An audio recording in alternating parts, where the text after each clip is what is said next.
ಅಡಿಗರು ಕರಾವಳಿಯಿಂದ ಬಂದ ಕನ್ನಡ ನಾಡನ್ನೇ ತನ್ನೊಳಗಡೆ ತೆಗೆದುಕೊಳ್ಳೋದಕ್ಕೆ ಪ್ರಯತ್ನಪಟ್ಟ ಬಹಳ ಪ್ರಮುಖ ಕವಿ ಅನ್ನೋದರಲ್ಲಿ ಯಾವ ಅನುಮಾನವೂ ಇಲ್ಲ.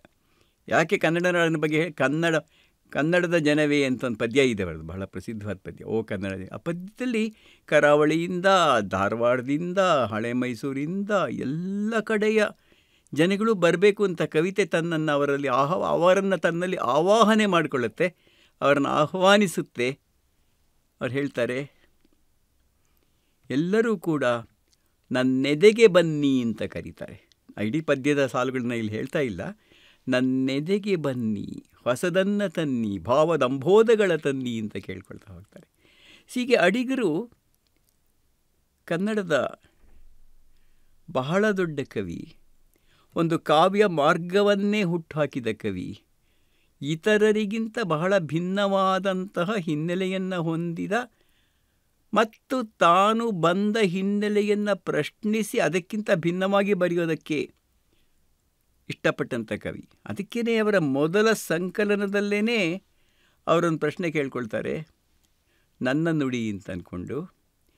ಅನ್ಯರೊರೆದುದನೆ ಬರೆದುದನೆ ಒರೆದೊರೆದು ಬರೆದು ಭಿನ್ನಗಾಗಿದೆ ಮನವು. ನನಗೆ ಈ ಬೇರೆಯವ್ರು ಹೇಳಿದ್ದನ್ನೇ ಬೇರೆಯವ್ರು ಹೇಳಿದ ಹಾಗೇ ಹೇಳುವಂಥ ಈ ಕವಿತೆ ಬರೆಯೋ ಕೆಲಸ ಇದೆಯಲ್ಲ, ಇದು ನನಗೆ ಬಹಳ ಬೇಜಾರಾಗಿದೆ, ಇಷ್ಟ ಆಗುತ್ತಾ ಇಲ್ಲ. ನಾನು ನನ್ನೊಳಗಡೆ ಇರೋದನ್ನು ಬಗೆಯೊಳಗನೇ ತೆರೆದು, ಬಗೆ ಅಂದರೆ ಮನಸ್ಸು ಅಂತ, ಬಗೆಯೊಳಗನೇ ತೆರೆದು ನನ್ನ ನುಡಿಯೊಳೆ ಬಣ್ಣಿಸುವ ಪನ್ನತಿಗೆ ಬರುವನಕ ನನ್ನ ಬಾಳಿದು ನರಕ ಅಂತ ಬರೀತಾರೆ. ಅದು ಮೊದಲ ಸಂಕಲನದ ಮೊದಲ ಕವಿತೆ ಅದು, ನನ್ನ ನುಡಿ ಅಂತ. 3 ಚಿತ್ರಗಳನ್ನು ಕೊಡ್ತಾರೆ ಮಧ್ಯ ರೂಪಕಗಳನ್ನ, ಪ್ರತಿಮೆಗಳನ್ನ, ಅದನ್ನ ಹೇಳೋದಿಲ್ಲ. ಇವೆಲ್ಲನೂ ಅದನ್ನೇ ತೊಗೊಂಡು ಬರೀತಿದೆ. ನಾನು ಬಗೆಯೊಳಗನೇ ತೆರೆದು ನನ್ನ ನುಡಿಯೊಳೆ ಬಣ್ಣಿಸುವ ಪನ್ನತಿಗೆ ಬರುವನಕ ನನ್ನ ಬಾಳಿದು ನರಕ. ಇದು ಅಡಿಗರ ಕೊನೆಯ ದಿನ, ಕೊನೆಯ ಭಾಷಣ ನಾನು ಕೇಳಿದ್ದು ಒಂದು ಕಡೆ. ಅಲ್ಲಿ ಅವ್ರು ಹೇಳಿದಾಗ ಅವರು ಶ್ರೇಷ್ಠತೆ ಎನ್ನುವುದು, ಸ್ವಂತಿಕೆ ಎನ್ನುವುದು ನನಗೆ ಸಾವು ಬದುಕಿನ ಪ್ರಶ್ನೆ ಅಂತ 74 ವಯಸ್ಸಲ್ಲಿ ಹೇಳಿದರು. 73-74 ಆಗಿದ್ದಾಗ ಹೇಳಿದರು. ಕೊನೆಯ ದಿನಗಳು ಹತ್ತಿರ ಬಂದಾಗ ಹೇಳಿದ ಮಾತಾಗ.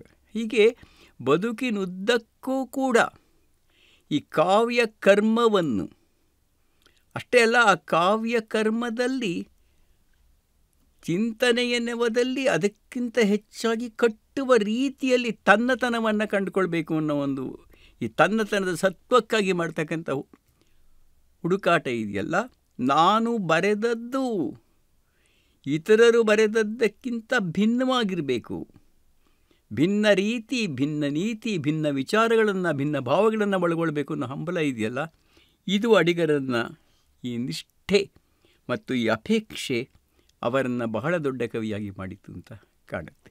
ಆ ಹುಡುಕಾಟ ಇದು ಅವರು ಕಟ್ಟಿಕೊಟ್ಟಂತಹ ಈ ನವ್ಯ ಕಾವ್ಯ ಅಂತ ಕರಿತೀವಲ್ಲ ನಾವೀಗ, ಈ ನವ್ಯ ಕಾವ್ಯ ಎನ್ನುವುದು ಕಾವ್ಯದ ಆಚೆಗಿನ ಇತರ ಪ್ರಕಾರಗಳಲ್ಲಿ ಕೆಲಸ ಮಾಡೋದನ್ನು ಕೂಡ ವ್ಯಾಪಿಸ್ಕೊಳ್ತದೆ. ಅನಂತಮೂರ್ತಿಯವರ ಕಥೆ ಕಾದಂಬರಿಗಳನ್ನು ಬರಿತಾ ಇರಲಿ, ಚಿತ್ತಾಲರ ಕಥೆ ಕಾದಂಬರಿಗಳಾಗಿರಲಿ, ಚಂಪಾ ಕಂಬಾರಿ ಇವರುಗಳ ಪೊಯಿಟ್ರಿ ಆಗಿರಲಿ, ಗಿರೀಶ್ ಅವರ ನಾಟಕ ಆಗಿರಲಿ, ಇವರೆಲ್ಲರನ್ನೂ ಕೂಡ ಈ ನವ್ಯ ಪರಿಸರ ವ್ಯಾಪಿಸಿದ ರೀತಿ ಇದೆಯಲ್ಲ, ಈ ವ್ಯಾಪಿಸಿದ ರೀತಿಯ ಹಿಂದೆ ಅಡಿಗರ ಆಲೋಚನೆಗಳು ಮತ್ತು ಕರ್ತೃತ್ವ ಶಕ್ತಿ ಇತ್ತು. ಆದರೆ ಅಲ್ಲೇ ಗಮನಿಸಬೇಕಾದ ಇನ್ನೊಂದು ಸಂಗತಿ ಏನು ಅಂತಂದರೆ, ಅವರನ್ನು ನಾಯಕರಾಗಿ ಒಪ್ಪಿಕೊಂಡ ಈ ಬೇರೆ ಲೇಖಕರ ಹೆಸರೆಲ್ಲ ಹೇಳಿದ್ದಲ್ಲ ನಾನು, ಅವರೆಲ್ಲರೂ ಕೂಡ ಕೇವಲ ಹಿಂಬಾಲಕರಾಗಿ ಇದ್ದವರಲ್ಲ. ಅವರೆಲ್ಲರಿಗೂ ಕೂಡ, ತೇಜಸ್ವಿ ಲಂಕೇಶ್ ಅವರು ಸೇರಿದಂತೆ ಅವರೆಲ್ಲರಿಗೂ ಕೂಡ ಅಪಾರವಾದ ಸ್ವಂತ ಪ್ರತಿಭೆ, ಸ್ವಂತ ವ್ಯಕ್ತಿತ್ವ, ಸ್ವಂತ ಬರವಣಿಗೆ ವಿಧಾನಗಳಿದ್ದವು. ಈ ಸ್ವಂತವನ್ನು ಕೂಡ ಅವರು ನವ್ಯವು ಕೊಟ್ಟಂತಹ ತಿಳುವಳಿಕೆಯ ಬೆಳಕಿನಲ್ಲಿ ಮತ್ತೆ ಕಟ್ಟಿಕೊಂಡರೇ ಹೊರತು ಅದು ಯಾರೂ ಕೂಡ ಅಡಿಗರ ಅನುಕರಣೆ ಮಾಡಲಿಲ್ಲ. ನವ್ಯ ಸಾಹಿತ್ಯದ ದೊಡ್ಡ ಗುಣ ಏನಂದರೆ, ಈ ಎಲ್ಲವನ್ನು ಆವರಿಸಿದ ಕೆಲವು ವಿಚಾರಗಳು, ಆದರೆ ಪ್ರತಿಯೊಬ್ಬರೂ ಕೂಡ ಅದರ ಚೌಕಟ್ಟೊಳಗಡೆ ತನ್ನತನವನ್ನು ಕಂಡುಕೊಂಡು ವಿಶಿಷ್ಟವಾದ ವಿಭಿನ್ನವಾದ ಗುಣಗಳು ಅಂತ ಕಾಣುತ್ತೆ. ಇರಲಿ. ಅಡಿಗರು ಇದನ್ನು ಕಟ್ಟೋದಕ್ಕೆ ಸ್ವತಃ ಅವರಿಗಿದ್ದಂಥ ಹಿನ್ನೆಲೆ ಇದೆಯಲ್ಲ. ಅವರು ಏನು ಮಾಡಿದ್ರು, ಆಲೋಚನೆಯ ಹೊಸ ಬಗೆಗಳನ್ನು ರೂಪಿಸಿದರು. ಪ್ರತಿಕ್ರಿಯಿಸುವ ಒಂದು ಸನ್ನಿವೇಶಕ್ಕೆ ಪ್ರತಿಕ್ರಿಯಿಸುವ ಹೊಸ ಬಗೆಗಳನ್ನು ರೂಪಿಸಿದರು. ಅದೆಲ್ಲಕ್ಕಿಂತ ಹೆಚ್ಚು ಕವಿತೆ ಕಟ್ಟುವುದು ಯಾಕೆ ಮತ್ತು ಹೇಗೆ ಅನ್ನೋ ಪ್ರಶ್ನೆ ಕೇಳಿಕೊಂಡು ಅದಕ್ಕೆ ತನ್ನದೇ ಆದ ಉತ್ತರಗಳನ್ನು ಕಂಡುಕೊಳ್ಳೋದಕ್ಕೆ ಪ್ರಯತ್ನಪಟ್ಟರು. ತನ್ನದೇ ಆದ ಅಂತ ನಾನು ಯಾಕೆ ಹೇಳ್ತೀನಿ, ಅವ್ರು ಎಲಿಯಟ್ ಓದಿದ ತಕ್ಷಣ ಎಲಿಯಟ್ ಥರ ಬರೀಲಿಲ್ಲ. ಇನ್ಯಾವುದೋ ಕವಿ ಓದಿದ ತಕ್ಷಣ ಆ ಕವಿ ಥರನೇ ಬರಲಿಲ್ಲ. ಮೈಕೋವಸ್ಕಿ ಓದಿದ್ರು ಮೈಕೋವಸ್ಕಿ ಥರನೇ ಪದ್ಯ ಏನು ಬರೀಲಿಲ್ಲ ಅವರು. ಬೇರೆಯವರು ಬರೆದದ್ದನ್ನು, ಅದು ಕನ್ನಡ ಕವಿಯಾಗಲಿ, ಯಕ್ಷಗಾನದ ಕವಿಯಾಗಲಿ, ಪಂಪ ಆಗಲಿ, ಕುಮಾರವ್ಯಾಸ ಆಗಲಿ, ಯಾರೇ ಆಗಲಿ, ಬೇಂದ್ರೆ ಆಗಲಿ, ಕುವೆಂಪು ಆಗಲಿ, ಅವ್ರು ಬೇಂದ್ರೆ ಬಗ್ಗೆನೇ ಬರೆದ ಲೇಖನ ಇದು. ಈ ಸವಾಲನ್ನು ಅವರು ಎದುರಿಸಿದ ಬಗೆಯನ್ನು ತುಂಬ ಚೆನ್ನಾಗಿ ಹೇಳುತ್ತೆ. ಅವರೆಲ್ಲರನ್ನೂ ಕೂಡ ಒಳಗೊಳ್ಳುವ ಮತ್ತು ಅವರೆಲ್ಲರಿಗಿಂತ ಭಿನ್ನವಾಗುವ ಸವಾಲನ್ನು ಹಾಕಿಕೊಂಡು ಅದರಲ್ಲಿ ಯಶಸ್ವಿಯಾದರು ಅವರು. ಯಶಸ್ವಿ ಆದನ್ನ ಏನು ಹೇಳ್ತೀನಿ, ಭಿನ್ನವಾದರು ಅಂತ. ಆ ಭಿನ್ನವಾಗಿ ಅವರು ಬರೆದರಲ್ಲ, ಆ ಕಾವ್ಯದ ಮಹತ್ವ ಏನು, ಮಿತಿ ಏನು, ಸಾರ್ಥಕತೆ ಏನು, ಅದು ಕೊಟ್ಟಂತಹ ಸಮಸ್ಯೆಗಳೇನು, ಅದನ್ನು ಬೇಕಾದ್ರೆ ಆಮೇಲೆ ಯೋಚನೆ ಮಾಡೋಣ. ಆದರೆ ಭಿನ್ನವಾಗಬೇಕು ಅನ್ನೋ ಪ್ರಯತ್ನದಲ್ಲಿ ಅವರು ಯಶಸ್ವಿ ಆದರೂ ಅನ್ನೋದನ್ನು ಯಾರೂ ಕೂಡ ಅಲ್ಗಳೆಯೋದಕ್ಕೆ ಸಾಧ್ಯ ಇಲ್ಲ.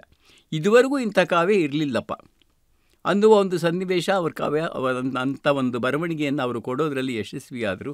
ಹಾಗಾಗಿ ಕಂಡ ಕನಸನ್ನು ನಿಜ ಮಾಡಿಕೊಂಡ, ಆ ಕನಸು ಒಟ್ಟು ಕಾವ್ಯ ಸಂದರ್ಭದಲ್ಲಿ ಯಾವ ಪಾತ್ರವನ್ನು ವಹಿಸುವ ಕನಸಿನ ನನಸಾದ ಸಂಗತಿಗಳು, ಅದನ್ನು ಚರ್ಚೆಗೆ ಬಿಟ್ಟಂತಹ ಕವಿ ಅಡಿಗರು. ಅವರ ಹಿಂಬಾಲಕರು ಬರಿತಾ ಇದ್ದರು. ಪಾಪ ಮಿಕ್ಕವರು ಕೂಡ ನಾವು ಒಪ್ಪಿಕೊಳ್ಳಬಹುದಾದಂಥ ಮಾತುಗಾರಿಕೆ ಮತ್ತು ವಿಮರ್ಶೆಯ ಪರಿಕರಗಳನ್ನು ಅವರು ಬಳಸ್ಕೊಂಡಿದ್ದರಿಂದ ಇಡೀ ಕನ್ನಡ ಕಾವ್ಯ ಪರಿಸರವನ್ನೇ ಎಲ್ಲೋ ಒಂದು ರೀತಿಯಲ್ಲಿ ಅಧೀರವನ್ನಾಗಿ ಮಾಡಿದಂಥ ಕವಿತೆಯನ್ನು ಅವರು ಬರಿತಾ ಇದ್ದರು. ಅದೇ ಭೂಮುಗೀತ, ಅದೇ ಕೂಪಮಂಡೂಕ, ಅದೇ ಭೂತ, ಅದೇ ಪ್ರಸಿದ್ಧ ಕವಿತೆಗಳೇನೇ ನಿಧಾನವಾಗಿ ಮರೆವೆಗೆ ಮತ್ತು ಪಕ್ಕಕ್ಕೆ ಸರಿದಿದ್ದನ್ನು ಕೂಡ ನಾವು ಗಮನಿಸ್ತಾ ಬಂದಿದ್ದೀವಿ. ಅವದಕ್ಕೆ ಸಾಮಾಜಿಕ ಕಾರಣ ಇರ್ಬೋದು, ರಾಜಕೀಯ ಕಾರಣ ಇರ್ಬೋದು, ಅಡಿಗರ ವ್ಯಕ್ತಿತ್ವವನ್ನು ಅವರ ಕವಿತೆಯೊಂದಿಗೆ ಜೋಡಿಸಿಬಿಟ್ಟು ಕವಿತೆಯನ್ನು ಓದುವಂತಹ ಒಂದು ಪ್ರಯತ್ನ ಕೂಡ ಇರಬಹುದು. ಕಾರಣ ಏನೂ ಇರಬಹುದು. ಆದರೆ ಒಂದು ಕಾವ್ಯದ ಏರಿಕೆಯ ದಿನಗಳು, ಇಳಿಯುವಿಕೆಯ ದಿನಗಳು ಹೇಗೆ ಯಾಕೆ ಬರುತ್ತೆ ಅನ್ನೋದಿದೆಯಲ್ಲ, ಮತ್ತು ಅದು ಏರುವಿಕೆಯ ದಿನಗಳಲ್ಲಿ ಇದ್ದಂತಹ ಅತಿ ಪ್ರಶಂಸೆಯೂ ತಪ್ಪು, ಇಳಿಕೆಯ ಈ ದಿನಗಳಲ್ಲಿ ಇರತಕ್ಕಂತಹ ಅತಿ ಟೀಕೆ ತಪ್ಪು. ಎರಡರ ಹಿಂದೆ ಇರತಕ್ಕಂಥ ಕಾರಣಗಳು ಕೂಡ ಕಾವ್ಯಾತ್ಮಕವಾಗಲಿ ಅಥವಾ ಸಾಹಿತ್ಯಾತ್ಮಕವಾಗಲಿ ಇರದೆ ಬೇರೆ ಹಲವು ಚೌಕಟ್ಟುಗಳ ಮಧ್ಯೆ ಕೆಲಸ ಮಾಡ್ತಿರುತ್ತೆ ಅನ್ನೋದು ವಾಸ್ತವ ಸಂಗತಿ. ಹಾಗಾಗೋ ತಪ್ಪು ಅಂತಲ್ಲ, ಬಟ್ ಹಾಗಾಗತ್ತೆ ಅನ್ನೋದು ನಾವು ಗಮನಿಸಬೇಕಷ್ಟೆ. ಕಾವ್ಯದ ಓದುಗರು ಆ ಎಲ್ಲ ಸನ್ನಿವೇಶದ ಒತ್ತಡಗಳನ್ನು ಅರ್ಥ ಮಾಡಿಕೊಂಡೂ ಕೂಡ ಅದನ್ನು ಮೀರಿ ಅಡಿಗರ ಕವಿತೆಯನ್ನು ಹೇಗೆ ಓದಬೇಕೋ ಹಾಗೆ, ಎಷ್ಟು ಓದಬೇಕೋ ಅಷ್ಟು, ಅದಕ್ಕೆ ಹೇಗೆ ಬೆಲೆ ಕೊಡಬೇಕೋ ಹಾಗೆ ಬೆಲೆ ಕೊಟ್ಟು ಓದೋದನ್ನು ಕಲ್ತ್ಕೊಳ್ಳದೇ ಇದ್ದರೆ ಅದು ಕನ್ನಡ ಕವಿತೆಯ ಓದಿಗೆ ಆಗತಕ್ಕಂಥ ನಷ್ಟನೇ ಹೊರತು ಅಡಿಗರಂಥ ಬಹಳ ದೊಡ್ಡ ಕವಿಗೆ ಆಗೋ ನಷ್ಟ ಅಂತ ನಾನು ಅಂದ್ಕೊಂಡಿಲ್ಲ. ಅದು ಶ್ರೇಷ್ಠ ಅಂತ ಅನ್ನೋದು ನಮಗೆ ತಿಳ್ಕೊಳ್ಕೆ ಇರಬೇಕು. ಅದೇ ಶ್ರೇಷ್ಠ, ಅದನ್ನು ಬಿಟ್ಟು ಬಳದಿದ್ದೆಲ್ಲ ಕನಿಷ್ಠ ಅಂತ ಅಂದ್ಕೊಂಡ್ರೆ ಅದು ಅಪರಾಧವಾಗುತ್ತೆ. ಅಪರಾಧ ಯಾವುದು, ಯಾವ ಅತಿರೇಕ ಹೇಗೆ ಅಪರಾಧವಾಗುತ್ತೆ ಅನ್ನೋದ್ರ ಬಗ್ಗೆ ನಾವು ಯೋಚನೆ ಮಾಡುವುದು ಅಡಿಗರ ಮಾತ್ರ ಅಲ್ಲ, ಇಂಥ ಹಲವರ ಕವಿತೆಗಳನ್ನು ನೋಡುವ ಬಗ್ಗೆ ಹೀಗೆ ಇರುತ್ತೆ ಅಂತ ನಾನು ಅಂದ್ಕೊಂಡಿದ್ದೇನೆ. ಹಾಗೆ ನೋಡೋಕೆ ಹೋದರೆ ನವ್ಯದ ಇತರ ಲೇಖಕರಿಗೆ ಹೋಲಿಸಿದ್ರೆ ಅಡಿಗರಿಗೆ ಇದ್ದಂತಹ ಒಂದು ವಿಶಿಷ್ಟ ಅಡ್ವಾಂಟೇಜ್ ಏನಂದರೆ, ಅವರು ವಯಸ್ಸಿನಲ್ಲಿ ಹಿರಿಯರಾದ್ದರಿಂದ ಮತ್ತು ಕನ್ನಡ ಕಾವ್ಯವನ್ನು ಯಕ್ಷಗಾನದ ಮೂಲಕವೋ ಮತ್ತೊಂದರ ಮೂಲಕವೋ ಅಥವಾ ಕಾವ್ಯವಾಗಿಯೇ ಚೆನ್ನಾಗಿ ಬಲ್ಲಂತಹ, ಛಂದಸ್ಸಿನ ಲಯಗಳನ್ನು ಕಟ್ಟಿಕೊಂಡಂತಹ ಗೋವಿಂದ ಪೈ, ಕಡೆಂಗುಡ್ಲು, ಸೇಡಿಯಾಪು ಇತ್ಯಾದಿ ಹಿರಿಯ ಪಂಡಿತರ ನೆಲೆವೀಡಾದ್ದರಿಂದಲೋ ಏನೋ ಅಡಿಗರಿಗೆ ಅದುವರೆಗೆ ಬಂದ ಕನ್ನಡ ಕಾವ್ಯದ ನಿಕಟವಾದ ಪರಿಚಯ ಇತ್ತು ಅಂತ. ಬೇಂದ್ರೆ, ಕುವೆಂಪು, ಪೂತಿನಯ್ಯರನ್ನೂ ಓದಿದ್ದವರೇ ಅವರು. ಕುಮಾರವ್ಯಾಸ, ಯಕ್ಷಗಾನ, ವಚನಗಳು ಎಲ್ಲವನ್ನ ಓದಿದ್ದವರೇ. ಇದು ಅವರ ಕಾವ್ಯಕ್ಕೆ ಇತರ ನವ್ಯ ಕವಿಗಳಿಗೆ ಇಲ್ಲದೇ ಇರತಕ್ಕಂಥ ಒಂದು ತೀವ್ರವಾದ ಶಕ್ತಿಶಾಲಿಯಾದ ಒಂದು ಚೌಕಟ್ಟನ್ನು ಕೊಟ್ಟಿತ್ತು. ಅದು ಅವರ ಕವಿತೆಯ ಆಶಯಗಳ ವಿಚಾರದಲ್ಲೂ ನಿಜನೇ, ಆಕೃತಿ ವಿಚಾರದಲ್ಲೂ ನಿಜನೇ, ವರ್ಣನೆಗಳ ವಿಚಾರದಲ್ಲೂ ನಿಜಾನೇ. ಅವರು ಮಧ್ಯ ಮಧ್ಯ ಬೇಕಾದ ಒಂದು ಕವಿತೆಯಲ್ಲಿ ಹರಕೋಪಾನಲ ಭಸ್ಮ ಕೇವಲಂ ಅಂತ ಯಾವುದೋ ಕಾಳಿದಾಸನ ಮಾತನ್ನು ಹಾಕಿಬಿಡ್ಬೋದು, ಕುಮಾರವ್ಯಾಸನ ಇನ್ಯಾವುದೋ ಮಾತನ್ನ ಹಾಕಿಬಿಡ್ತಾರೆ, ಯಕ್ಷಗಾಂಧಿ ತೆಗೆದು ಇನ್ಯಾವುದೋ ಒಂದು ಸಾಲನ್ನ ಹಾಕ್ತಾರೆ. ಈ ರೀತಿ ಕನ್ನಡ ಕಾವ್ಯ ಪರಂಪರೆಯ, ಅದಕ್ಕಿಂತ ಹೆಚ್ಚಾಗಿ ಕನ್ನಡ ಛಂದೋ ಪರಂಪರೆಯ ನಿಕಟ ಪರಿಚಯ ಅವ್ರಿಗೆ ಬಹಳ ಚೆನ್ನಾಗಿತ್ತು ಅಂತ ಕಾಣುತ್ತೆ. ನನಗೊಂದು ಚಿಕ್ಕ ಘಟನೆ ನೆನಪಾಗ್ತಿದೆ. ಅಡಿಗರ ಬಗ್ಗೆ ಕೇಳಿಸ್ಕೊಂಡಿದ್ದು ನಾನು. ಅಡಿಗರ ಗುರುಗಳು ತೀನಂಶಿ, ಅಡಿಗರು ಓದ್ತಾ ಇದ್ದಾಗ ಮೈಸೂರಲ್ಲಿ ತೀನಂಶಿ ಭಾಳ ಹೆಸರುವಾಸಿಯಾದ ವಿಮರ್ಶಕರು ಅಂತ ಅಂದ್ಕೊಂಡಿದ್ದಾರೆ. ನಿಜಾನೇ, ಅದನ್ನು ಎಲ್ಲ ಅಂತಲೂ ನಾನು ಹೇಳ್ತಾ ಇಲ್ಲ. ಅಡಿಗರು ತೊಗೊಂಡೋಗಿ ತಮ್ಮ ಬಾಲ್ಯದ ಚಿಕ್ಕ ವಯಸ್ಸಿನ ಪದ್ಯಗಳನ್ನ ತೀನಂಶಿ ಕೊಟ್ಟರಂತೆ. ಅವ್ರ ಪಾಪ ಯಾರು ಏನು ಕೊಟ್ಟರು ಕೂಡ ಅಚ್ಚುಕಟ್ಟಾಗಿ ನೋಡಿಬಿಟ್ಟು ಅದನ್ನು ಅವರಿಗೆ ಸಲಹೆ ಸೂಚನೆಗಳನ್ನು ಕೊಡ್ತಾಯಿದ್ರು. PTNಗೂ ಪೂರ್ತಿನ ಅವ್ರಿಗೂ ಕೊಟ್ಟರು, ಬೇರೆ ಅನೇಕರಿಗೆ ಕೊಟ್ಟಿದ್ದಾರೆ. ಆ ಥರದಲ್ಲಿ ಬಹಳ ದೊಡ್ಡ ಕಾವ್ಯದ ಓದುಗ ಮತ್ತು ವಿಮರ್ಶಕರೇ ಹೌದವರು. ಇರಲಿ, ಅವರು ಅಡಿಗರ ಪದ್ಯ ಓದ್ಬಿಟ್ಟು ಚೆನ್ನಾಗಿದೆಯಪ್ಪ ಪದ್ಯ, ಹೊಸದೆಲ್ಲ ಹೇಳಿದೆಯಾ, ಆದರೆ ಯಾಕೋ ಅಲ್ಲಿ ಇಲ್ಲಿ ಛಂದಸ್ಸು ಸರಿ ಇಲ್ವಲ್ಲ, ಲಯಗಳು ಕುಂಟುತ್ತಲ್ಲ.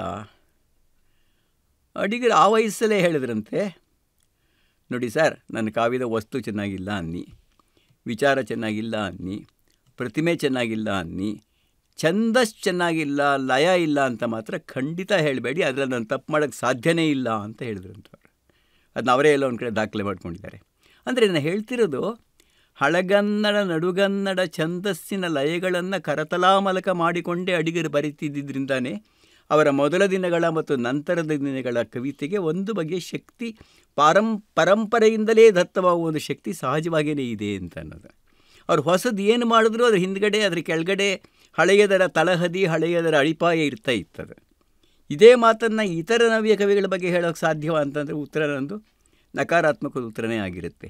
ಅಡಿಗರು ಯಾಕೆ ನವ್ಯ ಕವಿತೆಯಿಂದ ಸೃಷ್ಟಿಸಿದರೂ ಕೂಡ ನವ್ಯ ಕಾವ್ಯ ಪರಂಪರೆ ಆಚೆಗಿದ್ದು ಕನ್ನಡ ಕಾವ್ಯದ ನುಡಿಗಟ್ಟನ್ನು ಬದಲಾವಣೆ ಮಾಡಿದ್ರು ಅಂತಂದರೆ ಈ ಕಾರಣಕ್ಕೋಸ್ಕರ. ಪರಂಪರೆಯನ್ನು ಬಲ್ಲವರು ಮತ್ತು ಪರಂಪರೆಯನ್ನು ಬದಲಾಯಿಸಿದವರು, ಅದು ಹೇಗೆ ಅಂತ ನಾನು ಮುಂದೆ ಹೇಳ್ತೀನಿ. ಯಾಕೆಂದರೆ ಅವರು ಇದನ್ನು ಓದಿದ ಹಾಗೇ ಇಂಗ್ಲೀಷ್ನ ಕಲಿತವರಾದ್ದರಿಂದ ಆರ್ಡೆನ್, ಎಲಿಯಟ್ ಮುಂತಾದಂಥ ಇಂಗ್ಲೀಷ್ ಕವಿಗಳ ಬರವಣಿಗೆಯನ್ನು ಓದಿದ್ರು. ಎಲಿಯಟ್ ಅದರಲ್ಲೂ ಪ್ರಮುಖವಾಗಿ ಎಲಿಯಟ್ನ ಕವಿತೆಗಳನ್ನು ಓದಿದ್ರು. ಅದರ ಕಾಲಘಟ್ಟವೇ ಬೇರೆ, ಇವ್ರ ಕಾಲಘಟ್ಟವೇ ಬೇರೆ, ಅದರ ಬಗ್ಗೆ ಆ ತಾತ್ವಿಕವಾದ ಸಂಗತಿಗಳ ಚರ್ಚೆ ಇವಾಗ ಬೇಡ.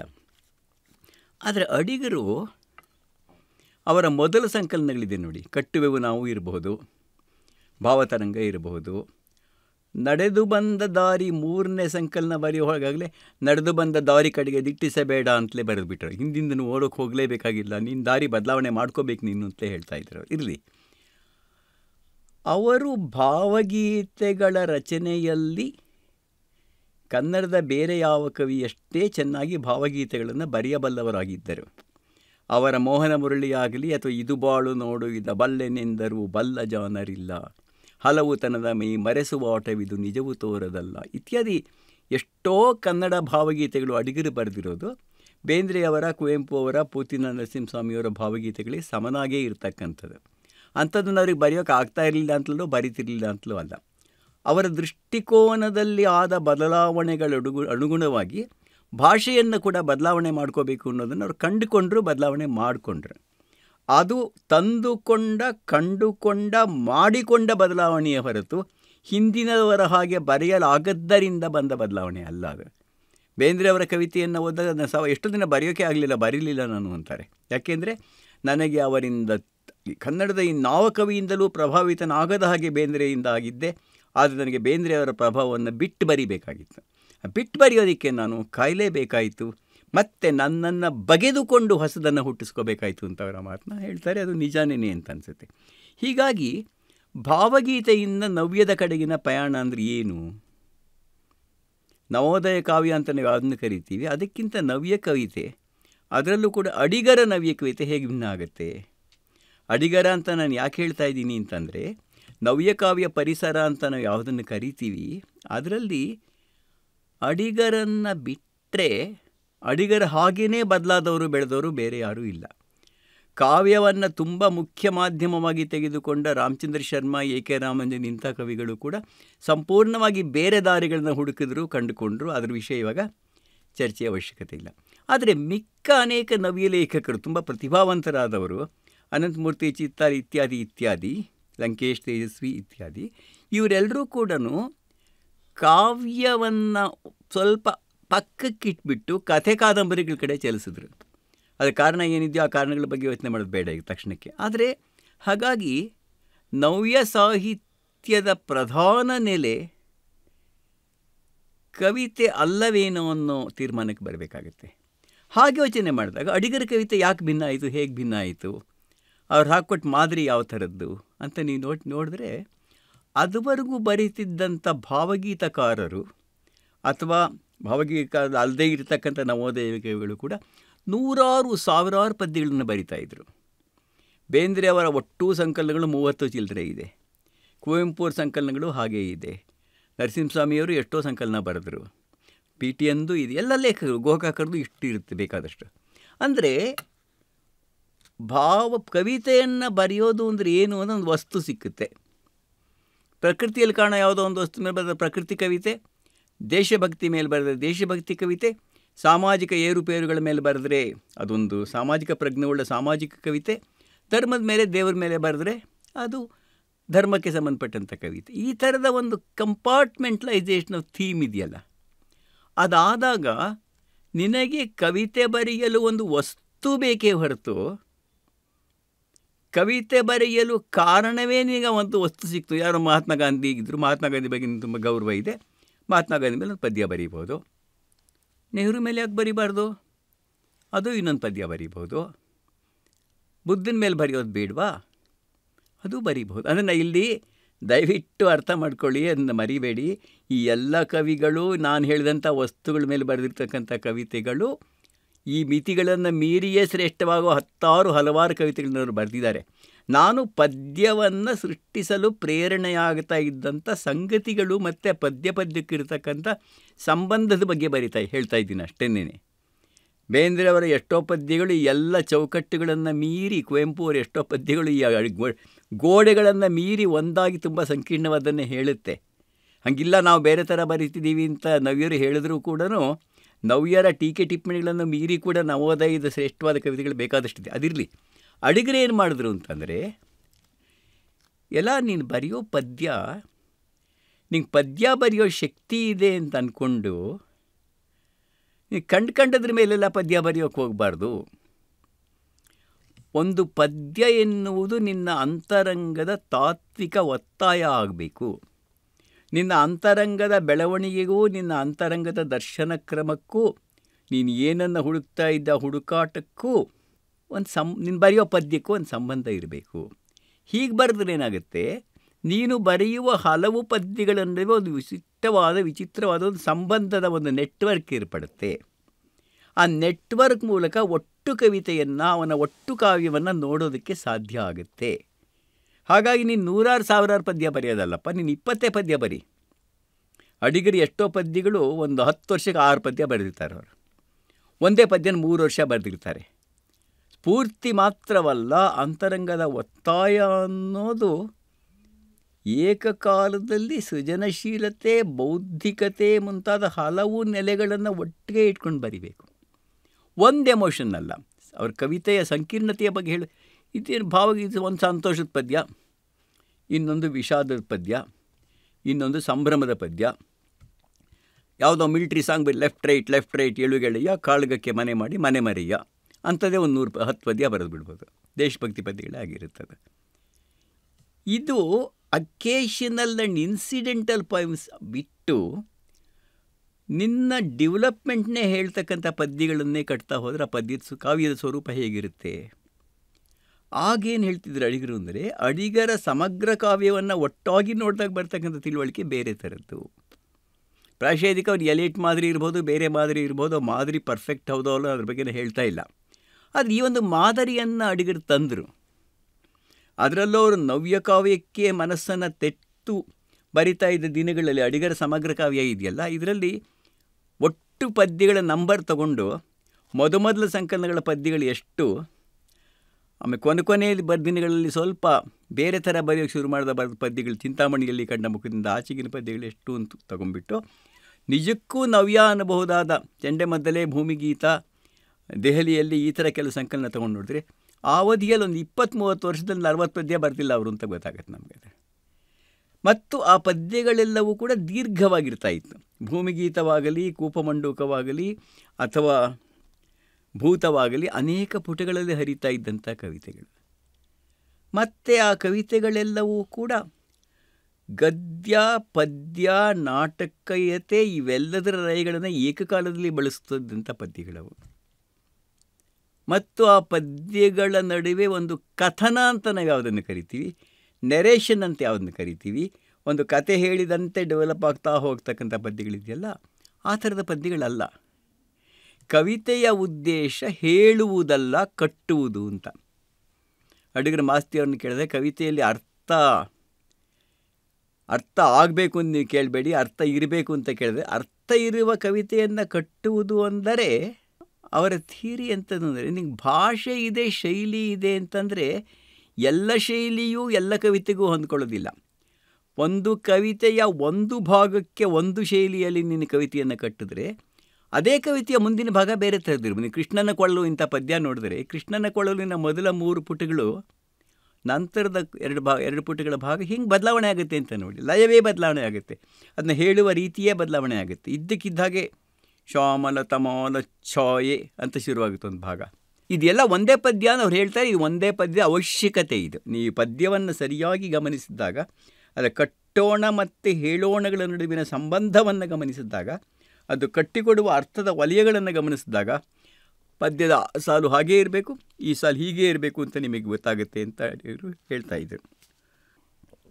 ಅದರಿಂದನೇ ಕಾವ್ಯ ವಸ್ತುವಿನ ಕಂಪಾರ್ಟ್ಮೆಂಟ್ಗಳನ್ನು ಕ್ರಿಯೇಟ್ ಮಾಡಿ ಪ್ರತಿಯೊಂದು ಕಂಪಾರ್ಟ್ಮೆಂಟಲ್ಲೂ ಪದ್ಯಗಳ ರಾಶಿ ಗುಡ್ಡೆ ಮಾಡೋದ್ರ ಬದಲು ಅದು ಅರ್ಥ ಎನ್ನುವುದು ಇದೆ, ಅದನ್ನು ನಾನು ಸುಂದರವಾದ ಭಾಷೆಯಲ್ಲಿ ಹೇಳ್ತೀನಿ ಅಂತನ್ನೋದು ಒಂದು ಬಗೆಯ ಕಾವ್ಯ ತತ್ವ ಅಲ್ಲ. ಅರ್ಥ ಎನ್ನುವುದು ಕವಿತೆ ಕಟ್ಟುವಾಗಲೇ ಆಗುತ್ತಾ ಹೋಗುತ್ತದೆ ಅನ್ನೋದು ಇನ್ನೊಂದು ಬಗೆಯ ಕಾವ್ಯ ತತ್ವ. ಅಡಿಗರು ಎರಡನೇ ದಾರಿಯನ್ನು ಒಪ್ಕೊಂಡವರು. ಅವರ ಮುಖ್ಯವಾದ ಕಾವ್ಯ ಅಂತೂ ಹಾಗೆ ಮಾಡ್ತಿತ್ತು.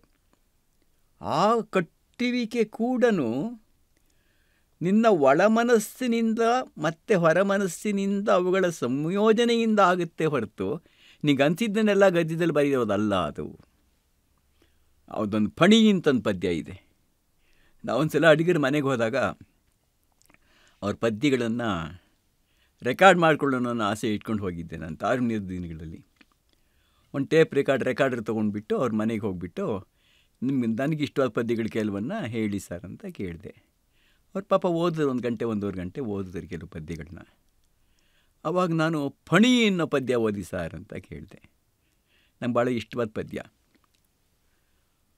ಅಯ್ಯ ನಿಮಗೂ ಇಷ್ಟ ಏನಯ್ಯ ಪದ್ಯ? ಅದು ನಂಗೆ ಭಾಳ ಇಷ್ಟ ಕಣಯ್ಯ ಅಂತ ಅಡಿಗರು ಕಣ್ಣು ಹೊಡಿತಾ ಇದ್ರು ಮಾತಾಡ್ಬೇಕಾದ್ರೆ. ನಂಗೆ ಕಣ್ಣು ಹೊಡೆದು ಚೆನ್ನಾಗಿದೆ ಕಣಯ್ಯ, ಅದು ಇದೆಯಾ ಅಲ್ವಾ ಅಂತ ಪಾಪ ಅವ್ರಿಗೆ ಆತ್ಮವಿಶ್ವಾಸವೂ ಇರ್ತಾ ಇತ್ತು. ಯಾರಾದರೂ ಹೇಳಿದ್ರೆ ಸಂತೋಷನೂ ಆಗ್ತಾಯಿತ್ತು. ಅಡಿಗರ ಬಗ್ಗೆ ಒಂದು ನೋಡಿ, ಅವ್ರ ಬಗ್ಗೆ ಎಷ್ಟೊಂದು ಜನ ಎಷ್ಟೊಂದು ಬರೆದ್ರು ಕೂಡ ಅವ್ರು ಯಾರಿಗೂ ಯಾವತ್ತೂ ನನ್ನ ಬಗ್ಗೆ ಬರೆಯಯ್ಯ ಅಂತ ಕೇಳಿದ್ರು ಅಲ್ಲ. ನನ್ನ 30 ವರ್ಷಗಳ ಸಂಪರ್ಕ ಇತ್ತು ನನಗೆ. ಅವರು ಎಂದೂ ಕೂಡ ನನ್ನ ಕಾವ್ಯದ ಬಗ್ಗೆ ನೀನು ಬರೆಯಪ್ಪ ಅಂತ ಅವ್ರು ಕೇಳಿದವರಲ್ಲ. ಇರಲಿ, ಆ ಮಾತು ಬೇರೆ. ಆ ಫಣಿಯನ್ನು ಪದ್ಯ ಶುರುವಾಗದೆ ಹಾಗೆ, ಬೆದರುವೆನು ನಾನು ನನ್ನೊಳಬಾಳಿ ನೆಳದನಿಗೆ ಪಿಸುಮಾತಿ ನುರವಣಿಯ ಫಣಿಗೆ. ಬೆದರುವೆನು ನಾನು ನನ್ನೊಳಬಾಳಿ ನೆಳದನಿಗೆ ಪಿಸುಮಾತಿ ನುರವಣೆಯ ಫಣಿಗೆ. ಊದುವೆನು ಪುಂಗಿಯನು ದಿನವು ದಿನವು ಮರೆತು ಮಲಗಲಿ ಎಂದು ನನ್ನ ಫಣಿಯು. ಅಂದರೆ ಕಾಳಿಂದಿ ತಳದ ಅರ್ಭಕನ ನಿಬ್ಬೆರಗು. ಕೃಷ್ಣನ ಕತೆ ತಂದುಬಿಡ್ತಾರೆ. ಕಾಳಿಂದಿ ತಳದ ಅರ್ಭಕನ ಅರ್ಭಕನ ನಿಬ್ಬೆರಗು ಹೆಡೆಯಾಟ ನೋಡುವುದಕ್ಕೆನಿತು ಚೆಂದ. ಈ ಪದ್ಯದ ಅನೇಕ ಪದ್ಯಗಳು ಹೇಗೆ ಅಂದರೆ ಮನಸ್ಸಲ್ಲಿ ಉಳ್ಕೊಂಬಿಡ್ತದು. ನಾನು ಈ ಪದ್ಯನ ಹೇಳಿ ಎಷ್ಟೋ ವರ್ಷ ಆಗಿರ್ಬೋದು, ಇವತ್ತು ಮತ್ತೆ ನೆನಪು ಮಾಡ್ಕೋಬೇಕು ಅಂದರೆ ಅದು ಒಳಗಡೆಯಿಂದ ಬಂದು ಹೆದರುವೆನು ನಾನು ನನ್ನ ಒಳಬಾಳಿ ನೆಳದನಿಗೆ ಪಿಸುಮಾತಿ ನುರವಣಿಯ ಫಣಿಗೆ. ಇಂಥ ಪದ್ಯನ ಓದಿದ ತಕ್ಷಣ ಅರ್ಥ ಆಗಿಬಿಡಬೇಕು ಅಂತ ಅನ್ಕೋಬಾರ್ದು ನಾವು. ನರಸಿಂಹಸ್ವಾಮಿಯವರ ಪದ್ಯ ಹೇಗೆ ತಲುಪುತ್ತೋ ಹಾಗೆ ಅಡಿಗರ ಪದ್ಯ ತಲುಪಲ್ಲ. ಅಡಿಗರ ಪದ್ಯ ಅದು ಒಂದು ಒಗಟಿನ ಹಾಗೆಯೂ ಹೌದು, ಅದು ಒಂದು ಸವಾಲಿನ ಹಾಗೆಯೂ ಹೌದು. ಅದು ಅರ್ಥಶೋಧನೆ ಕವಿಯಿಂದ ಅಲ್ಲಿ ಹೇಗಾಗಿರುತ್ತೆ, ನಮ್ಮಿಂದ ಕೂಡ ಅದು ಹಾಗೆ ಅರ್ಥಶೋಧನೆಯೋ ಅನುಭವದ ರೀತಿಯೋ ಆಗಬೇಕಾಗಿ ಬರುತ್ತೆ. ನಾನು ಈ ಪದ್ಯದ ಬಗ್ಗೆ ಒಂದು ಎಸ್ಸೆ ಬರಿ ಅಂದರೆ ಬರೆಯೋಕ್ಕಾಗದೇ ಇರ್ಬೋದು, ನನಗೆ ಬರಿದೇ ಇರ್ಬೋದು ನಾನು. ಆದರೆ ಆ ಪದ್ಯ ಒಂದು ಅನುಭವವಾಗಿದೆಯೋ ಅಂದರೆ ಕನ್ನಡ ಹಂಗಿರೋದ್ರಿಂದ ಕೂಡ ಹೌದು. ಬೆದರುವೆನು ನಾನು ನನ್ನೊಳಬಾಳಿ ನೆಳದನಿಗೆ, ಭಾಷೆಯನ್ನು ಚಲಿಸುವ ರೀತಿಯೇ. ಬೆದರುವೆನು ನಾನು ನನ್ನೊಳಬಾಳಿ ನೆಳದನಿಗೆ, ಪಿಸುಮಾತಿ ನುರವಣೆಯ ಪಣಿಗೆ. ಅದು ಅಂತರಂಗದ ಪಿಸುಮಾತಿದೆಯಲ್ಲ, ಆ ಪಿಸುಮಾತು ಕವಿತೆಯಾಗೋದು ಹೇಗೆ, ಕವಿತೆ ಕಟ್ಟೋದು ಹೇಗೆ? ಕವಿ, ಈ ಅದಿಗರು ಕವಿತೆಯನ್ನು ಕಟ್ಟೋದಕ್ಕೆ ಬೇಕಾದಂಥ ಕ್ರಿಯೇಟಿವಿಟಿ ಬಗ್ಗೆ ಎಷ್ಟು ನಂಬಿಕೆ ಹೊಂದಿದ್ರೋ, ಆಮೇಲೆ ಕವಿತೆಯನ್ನು ಬೇಕಂತ ಕ್ರಾಫ್ಟ್ಮನ್ಶಿಪ್ ಬಗ್ಗೆನೂ ನಂಬಿಕೆ ಇರ್ತಾಯಿತ್ತು ಅವರಿಗೆ. ನರಸಿಂಹ ಒಂದು ಸಲ ಪದ್ಯ ಬರೆದ್ರೆ ಮುಗಿತಪ್ಪ ಅಲ್ಲ, ಅವರು ಮತ್ತೆ ನೋಡಿ ಇಲ್ಲಿ ಈ ಪದ ಸರಿಯಾ, ಅಲ್ಲ ಆ ಪದ ಸರಿಯಾ, ಈ ಪದ ಬದಿ ಇನ್ನೇನೋ ಪದ ಹಾಕಿದ್ರೆ ಏನಾಗ್ಬೋದು. ಅದು ಪದ್ಯ ಬರೆಯೋವಾಗ ಮಾಡೋದಲ್ಲ, ಬರೆದ ಮೇಲೆ ಅದನ್ನ ತಿಡುವ ಕೆಲಸ ಮಾಡ್ತಾಯಿದ್ರು. ಹೀಗಾಗಿ ಪದ್ಯದ ಶರೀರಕ್ಕೂ ಪದ್ಯದ ಒಳದನಿಗೂ ಇರ್ತಕ್ಕಂಥ ಸಂಬಂಧದ ಬಗ್ಗೆ ಅಡಿಗರು ಸದಾ ಯೋಚನೆ ಮಾಡ್ತವರು. ಅದಕ್ಕೇ ಅವರಿಗೆ ಪದ್ಯ ಎನ್ನುವುದು ಹಾಗೆ ಬಿಡಿ ಬರವಣಿಗೆಗಳ ಬಿಡಿ ಆಶಯಗಳ ಅವಶ್ಯಕತೆ ಅಲ್ಲ ಅದು. ಆಮೇಲೆ ಯಾವುದೋ ಒಂದು ಹಂತದಲ್ಲಿ ಅವರು ಪೊಲಿಟಿಕಲ್ ಪೇಟ್ರಿ ಬರೆಯೋಕೆ ಹೋದಾಗ ಬೇರೆ ಥರ ಆಗಿರಬಹುದು, ಅದಿಲ್ಲ ಅಂತಲೇ ಹೇಳ್ತಾ ಇಲ್ಲ, ಇರಲಿ. ಹಾಗಾಗಿ ಅಡಿಗರಿಗೆ ಬಹಳ ಮುಖ್ಯವಾದ ಒಂದು ಗುಣ ಅಂದರೆ, ಕವಿತೆ ಎನ್ನುವುದು ಕಟ್ಟುವಿಕೆ, ಅರ್ಥದ ಹುಡುಕಾಟವೇ ಹೊರತು ಅರ್ಥದ ಹೇಳುವಿಕೆ ಅಲ್ಲ. ಅದಕ್ಕೇ ಅವರು ಕವಿತೆ ಎಂದರೆ ಏನು ಅನ್ನುವುದನ್ನು ಹುಡುಕಾಡುವ ಹಲವಾರು ಕವಿತೆಗಳನ್ನು ಕೂಡ ಬರಿತಾ ಹೋಗ್ತಾರೆ. ಅವರ ಒಟ್ಟು ಕಾವ್ಯದಲ್ಲಿ ಕವಿತೆಯಿಂದ ಆಗುವ ಅರ್ಥಶೋಧನೆ, ಕವಿತೆಯ ಅರ್ಥಶೋಧನೆ ಎರಡೂ ಕೂಡ ಸಮಸಮವಾಗಿ ನಡೀತಾ ಹೋಗ್ತಾ ಇರುತ್ತೆ. ಹಾಗೆಯೇ ಇನ್ನೊಂದು ಅಡಿಗರು ಮಾಡಿದ್ದೇನು ಅಂತಂದರೆ, ಅವರ ಪದ್ಯ ಕಲ್ತ್ಕೊಳ್ಳೋಕೆ, ತಿಳ್ಕೊಳ್ಳೋದಕ್ಕೆ, ಗಹನವಾಗೋದಕ್ಕೆ ಮಾಡೋದಕ್ಕೆ ಸಮಸ್ಯೆ ಏನು ಅಂತಂದರೆ, ಅವರು ಪ್ರತಿಮೆಗಳನ್ನು ಕೊಡ್ತಾಯಿದ್ರು, ಪ್ರತಿಮೆಗಳನ್ನು ವಿವರಿಸುವುದನ್ನು ಬಿಟ್ಬಿಟ್ರು. ಅವರಿಗೆ ಆ ವಿವರಿಸುವ ಕೆಲಸ ಆದರೆ ಮಾತಿನ ದುಂದುಗಾರಿಕೆ ಅಂತ ಇದ್ದರು. ಕವಿತೆ ಹಾಗೆ ಉಬ್ಬಗಬಾರ್ದು ಅಂತ ಹೇಳಿದ್ರು. ನಾನು ಕವಿತೆ ಏನು ನಾನೇ ಹೇಳಿಬಿಟ್ರೆ ಕವಿತೆ ಯಾಕೆ ಇರಬೇಕದು ಅನ್ನೋ ಮಾತನ್ನು ಬೇಕಾದ್ರೆ ಗುಟ್ಟಾಗಿ ಎದುರುಗಡೆ ಎಲ್ಲ ಸಂದರ್ಭದಲ್ಲೂ ಹೇಳ್ತಾ ಇದ್ರು ಅವರು. ಕವಿತೆ ಹೇಳುವುದನ್ನು ಅದು ಹೇಳುತ್ತದೆಯೇ ಹೊರತು ಅದು ಏನು ಹೇಳುತ್ತೆ ಅಂತ ನಾನೇ ಬರೆದುಬಿಟ್ರೆ ಹಿಂಗೆ. ಅದಕ್ಕೆ ಹಲವು ಕವಿಗಳ ಈ ಹೇಳುವಿಕೆಯನ್ನು ಸೇರಿಸ್ತಕ್ಕಂಥ ಚಟ ಇದೆಯಲ್ಲ, ಅದನ್ನು ಅವರು ಖಂಡಿಸ್ತಾ ಇದ್ರು. ಹಾಗೆ ನೋಡಿದ್ರೆ ಅಡಿಗರ ಮೋಹನ ಮುರಳಿ ಪದ್ಯದ ಕೊನೆಯ ಸಾಲನ್ನು ಹೇಳಬೇಕಾದ್ರೆ, ಇರುವುದೆಲ್ಲವ ಬಿಟ್ಟು ಇರದುದರೆಡೆಗೆ ತುಡಿಯುವುದೇ ಜೀವನ ಅಂತ ಮೋಹನ ಮುರಳಿ ಎಂಡಾಗುತ್ತೆ. ಅದು ಎಂಡಲ್ಲಿ ಒಂದು ಕ್ವಶ್ಚನ್ ಮಾರ್ಕ್ ಇದೆ.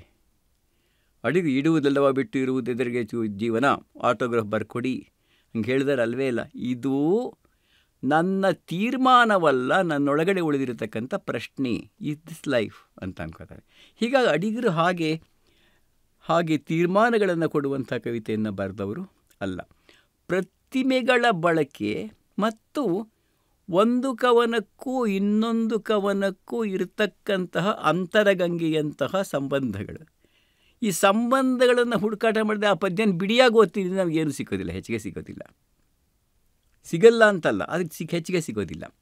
ನೀವು ಭೂಮಿಗೀತದಲ್ಲೋ ಚೆಂಡೆಮದ್ದೆಯಲ್ಲಿಲ್ಲೋ ಒಂದು 7-8 ಪದ್ಯ ಒಟ್ಟಿಗೆ ಓದಿದಾಗ ಹದ್ದು, ಭೂತ, ಕೂಪ್ಮಂಡುಕ, ಭೂಮಿಗೀತ, ಹಳೆಮನೆಯ ಮಂದಿ, ಪ್ರಾರ್ಥನೆ, ಈ ಎಲ್ಲ ಪದ್ಯಗಳನ್ನು ಒಟ್ಟಾಗಿ ಓದಿ ಒಟ್ಟಾಗಿ ಗ್ರಹಿಸಿ ತಿಳ್ಕೊಂಡಾಗ ಮೂಡಿಬರ್ತಕ್ಕಂಥ ತಿಳುವಳಿಕೆ ಇದೆಯಲ್ಲ, ಅದು ಗಹನವಾದ್ದೇ ಹೊರತು ಇವುಗಳಲ್ಲಿ ಯಾವುದೇ ಒಂದು ಪದ್ಯ ಅಷ್ಟೇ ಓದಿದಾಗ ಬರ್ತಕ್ಕಂಥ ಅನುಭವ ಇರಲ್ಲ ಅಂತ ಹೇಳಲ್ಲ ನಾನು. ಆದರೆ ಅದು ಇನ್ನೊಂದರೊಂದಿಗೆ ಸಂಬಂಧವನ್ನೂ ಕಟ್ಕೊಂಡಿರುತ್ತೆ, ತನ್ನತನವನ್ನು ಕಾಪಾಡಿಕೊಂಡು ಇರುತ್ತೆ.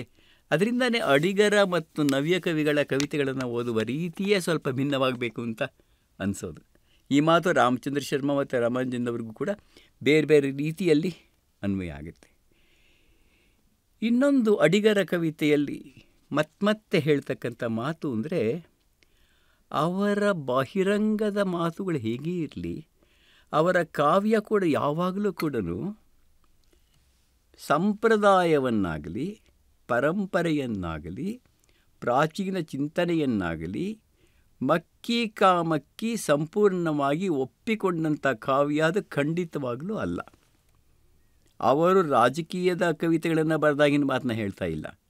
ಅವರ ಮುಖ್ಯವಾದ ಕವಿತೆಗಳು ಚಿನ್ನವನ್ನು ಇಷ್ಟದೇವತಾ ವಿಗ್ರಹವಾಗಿ ಮಾಡ್ಕೊಳ್ಳೋದು ಹೇಗೆ, ಅದು ಮಾಡೋದಕ್ಕೆ ನೀ ಗಣಿಯಿಂದ ಅದನ್ನು ತೆಗೆದು ಕರಗಿಸಿ ಆಕಾರ ಕೊಟ್ಟು ಮಾಡುವಂಥ ಒಂದು ಕೆಲಸ ಇದೆಯಲ್ಲ, ಟ್ರೆಡಿಷನ್ ಅಂತನ್ನೋದು ಹುಟ್ಟಿದ ತಕ್ಷಣ ನಿಂಗೆ ಬಂದುಬಿಡಲ್ಲ.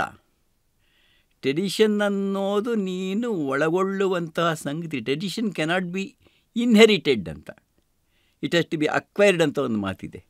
ಸಂಪ್ರದಾಯವನ್ನೋ ಪರಂಪರೆಯನ್ನೋ ಇನ್ಹೆರಿಟ್ ಮಾಡ್ಕೊಳ್ಳೋದಲ್ಲ, ಅದು ಅಕ್ವೈರ್ ಮಾಡ್ಕೊಳ್ಳೋದು. ಅಕ್ವೈರ್ ಮಾಡ್ಕೊಳ್ಳೋದು ಅನ್ನೋದು ಯಾವ ಥರದ್ದು? ಅದು ಪರಿಶೀಲನೆಯ ನಂತರವೇ, ಬೇಕಾದರ ಸ್ವೀಕಾರ ಮತ್ತು ಬೇಡವಾದರ ನಿರಾಕರಣೆಯ ನಂತರವೇ ಪರಂಪರೆಯನ್ನು ಹೊಸದಾಗಿ ಹುಟ್ಟಿಸ್ಕೊಳ್ಳೋ ಕೆಲಸ ಅದು. ಅಡಿಗರ ಮುಖ್ಯವಾದ ಪದ್ಯಗಳು ಈ ಕಡೆ ಒತ್ತನ್ನು ಕೊಟ್ಟಿವೆ ಹೊರತು ಹಿಂದೆ ಇದ್ದಂಥ ಸಾರಾಸಗಟ ಒಪ್ಕೊಳ್ಳೋದ್ರ ಕಡೆ ಅಲ್ಲ. ರಾಮಾಯಣ ಆಗ್ಬೋದು, ಮಹಾಭಾರತ ಆಗ್ಬೋದು, ಉಪನಿಷತ್ ಆಗ್ಬೋದು, ವೇದ ಆಗ್ಬೋದು, ಅದು ಯಾವುದನ್ನೂ ಕೂಡ ಅವ್ರು ಹಾಗೆ ಒಪ್ಪಿಕೊಂಡು ಇದಿಷ್ಟೇ ಸತ್ಯ, ಇದೇ ಸತ್ಯ ಅಂತ ಕೋರ್ಟಲ್ಲಿ ಸ್ಟೇಟ್ಮೆಂಟ್ ಕೊಡ್ತಾರೆ ಹೇಳಿದವರು ಅಲ್ಲ ಅವರು. ಆದರೆ ಏನಾಗುತ್ತೆ, ಕೆಲವು ಕವಿಗಳನ್ನು, ಕಾವ್ಯಗಳನ್ನು ಸಮಕಾಲೀನ ರಾಜಕೀಯ ಅಪ್ರೋಪ್ರಿಯೇಟ್ ಮಾಡ್ಕೊಳ್ಳೋ ಕೆಲಸ ನಡೆಯುತ್ತೆ. ಅನಾಮತ್ತಾಗಿ ಲೇಖಕರು ನಮ್ಮವರು, ನಮ್ಮ ಹಾಗೆ ಯೋಚನೆ ಮಾಡೋರು, ನಮ್ಮ ಹಾಗೆ ನೋಡಿ ಈ ಸಾಲಿಲ್ವಾ ನಿಮಗೆ ಬೇಕಾದಂಥ ಸಾಕ್ಷಿ ಪುರಾವೆಗಳನ್ನು, ನಿಮಗೆ ಬೇಕಾದಂಥ ಸಾಲುಗಳನ್ನು ಕೊಟ್ಬಿಟ್ಟು ಹೇಳಿಬಿಡ್ಬೋದು. ಹೀಗಾಗಿ ಈ ಲೇಖಕರನ್ನ, ಕಲಾವಿದರನ್ನ ಅಪ್ರೋಪ್ರಿಯೇಟ್ ಮಾಡೋ ಕೆಲಸ ಎಲ್ಲ ಸರ್ವಾಧಿಕಾರದಲ್ಲೂ ಕೂಡ, ಎಲ್ಲ ರಾಜಕೀಯ ವ್ಯವಸ್ಥೆಯಲ್ಲೂ ಕೂಡ ನಡೀತಾ ಇರುತ್ತೆ. You claim a poet as yours and reject somebody else as not belonging to you.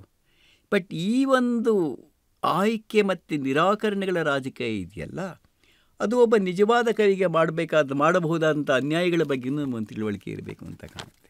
ಅದರಿಂದನೇ ಇವತ್ತಿನ ದಿನಗಳನ್ನು ನೋಡಿದಾಗ ಅಡಿಗರು ಸಂಪ್ರದಾಯವಾದಿ ಕವಿಗಳು, ಆರ್ಥೋಡಾಕ್ಸಿ, ಟ್ರೆಡಿಷನಲ್ ಅನ್ನುವಂಥ ತೀರ್ಮಾನಗಳು ಅದು ಅವ್ರದ್ದಿದ್ದದ್ದು ನನಗೆ ಅನಿಸೋ ಹಾಗೆ ಅದು ಚಿಂತನೆಯ ಹೊರಗಲ್ಲಿಗೆ ಹಳೆಯದನ್ನೆಲ್ಲ ಹಚ್ಚಿ ದಿಟವನ್ನು ಸೋಸಿ ತೆಗೆಯುವ ಛಲ ಬರ್ತದೆ. ಕೃಷ್ಣನ ಕೊಳಲಾಗಲಿ, ಕೂಪ್ ಮಂಡೂಕಾಗಲಿ, ಭೂತ ಆಗಲಿ, ಭೂಮಿಗೀತ ಆಗಲಿ, ಅದನ್ನ ಹಾಗೇ ಓದಬೇಕು, ಹಾಗೇ ಅದನ್ನ ನೋಡಬೇಕು. ಹಾಗೆ ನೋಡೋಕೆ ಹೋದರೆ ಬೇರೆ ಕೆಲವು ಲೇಖಕರು ಒಂದು ಬಗೆಯ ಚಿಂತನೆಯಿಂದ ಇನ್ನೊಂದು ಬಗೆಯ ಚಿಂತನೆಗೆ ವರ್ಗವಾದಂಥ ರೀತಿಯನ್ನು ಗಮನಿಸ್ತಾ ಹೋದರೆ ಇವರಿಗಿಂತ ಸ್ವಲ್ಪ ಕಿರಿಯರಾದ ಅನೇಕ ನವ್ಯ ಸಾಹಿತಿಗಳ ಬೆಳವಣಿಗೆಯ ದಾರಿಯನ್ನು ನೋಡ್ತಾ ಹೋದರೆ ಅಲ್ಲಿರುವಂಥ ಹುಸಿ ಅಡಿಗರಲ್ಲಿರಲಿಲ್ಲ ಅಂತ ಕಾಣುತ್ತೆ. ಅಡಿಗರ ಬರವಣಿಗೆಯಲ್ಲಿ ತಪ್ಪು ಹುಡುಕ್ಬೋದು, ಆದರೆ ಹುಸಿನ ಅಪ್ರಾಮಾಣಿಕತೆಯನ್ನು ಹುಡುಕೋದು ಕಷ್ಟ ಆಗ್ತಾ ಇರ್ಬೋದು ಅಂತ ಕಾಣುತ್ತೆ, ಆಗುತ್ತೆ ಅಂತ ನಾನು ಅಂದ್ಕೊಂಡಿದ್ದೀನಿ. ಇರಲಿ, ಇದಾದ ನಂತರ ಹೇಳಬೇಕಾದ ಇನ್ನೊಂದು ಮುಖ್ಯವಾದ ಮಾತು ಅಂತಂದರೆ, ಅಡಿಗರು ಕನ್ನಡದಲ್ಲಿ ಪೊಲಿಟಿಕಲ್ ಪೊಯಿಟ್ರಿ ಅಂತ, ರಾಜಕೀಯ ಕಾವ್ಯ ಅಂತ ಯಾವನ್ನು ಕರಿಬಹುದಾದ್ದು, ಅಂಥ ಕಾವ್ಯವನ್ನು ಸತತವಾಗಿ ಬರೆದಂತಹ